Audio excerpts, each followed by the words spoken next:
23 বছর পর আবারও অস্ট্রেলিয়ার মাটিতে টেস্ট খেলতে যাচ্ছে বাংলাদেশ। গত এফটিপিতে ঠিক হয়েছিল এই সফরের কথা।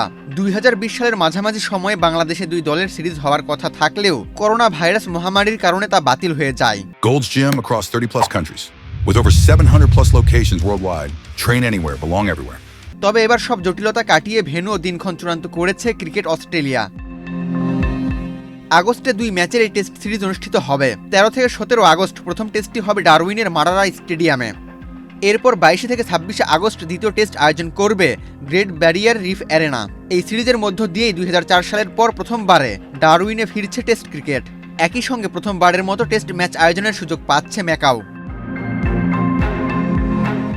2003 সালে অস্ট্রেলিয়া সফরে গিয়ে প্রথমবার টেস্ট খেলেছিল বাংলাদেশ।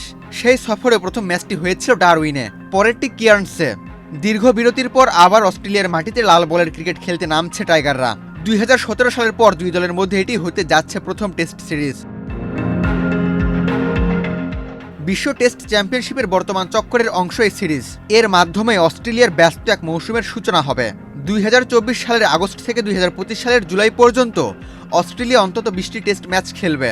গত বছর দক্ষিণ আফ্রিকার বিপক্ষে সাদা বলের সিরিজেও ডারউইন ও ম্যাকাও ভেন্যু হিসেবে ব্যবহৃত হয়েছিল। এর আগে ডারউইনে মাত্র 2টি টেস্ট অনুষ্ঠিত হয়েছে, 2003 সালে বাংলাদেশের বিপক্ষে এবং 2004 সালে শ্রীলঙ্কার বিপক্ষে। ক্রিকেট অস্ট্রেলিয়ার প্রধান নির্বাহী টড গ্রিনবার্গ বলেন, আন্তর্জাতিক ক্রিকেট সূচি এখন বেশ ঠাসা। আগস্টের মতো সময় বিশ্বমানের ভেন্যু পাওয়ায় তারা ভাগ্যবান, যা গ্রীষ্মকালীন মৌসুমের বাইরে টেস্ট আয়োজনের সুযোগ করে দিচ্ছে। মূলত এই সফরটি হওয়ার কথা ছিল 2027 সালের মার্চে। সেক্ষেত্রে হয়তো অস্ট্রেলিয়ার ঐতিহ্যবাহী ভেন্যুগুলোতেই খেলার সুযোগ পেত বাংলাদেশ। তবে টেস্ট ক্রিকেটের 150 বছর পূর্তি উপলক্ষে মার্চে ইংল্যান্ডের বিপক্ষে বিশেষ টেস্ট আয়োজন করবে অস্ট্রেলিয়া। সে কারণে বাংলাদেশের সফর এগিয়ে এনে নির্ধারণ করা হয়েছে চলতি বছরের আগস্টে। আবু তালহা, বাংলাদেশ প্রতিদিন।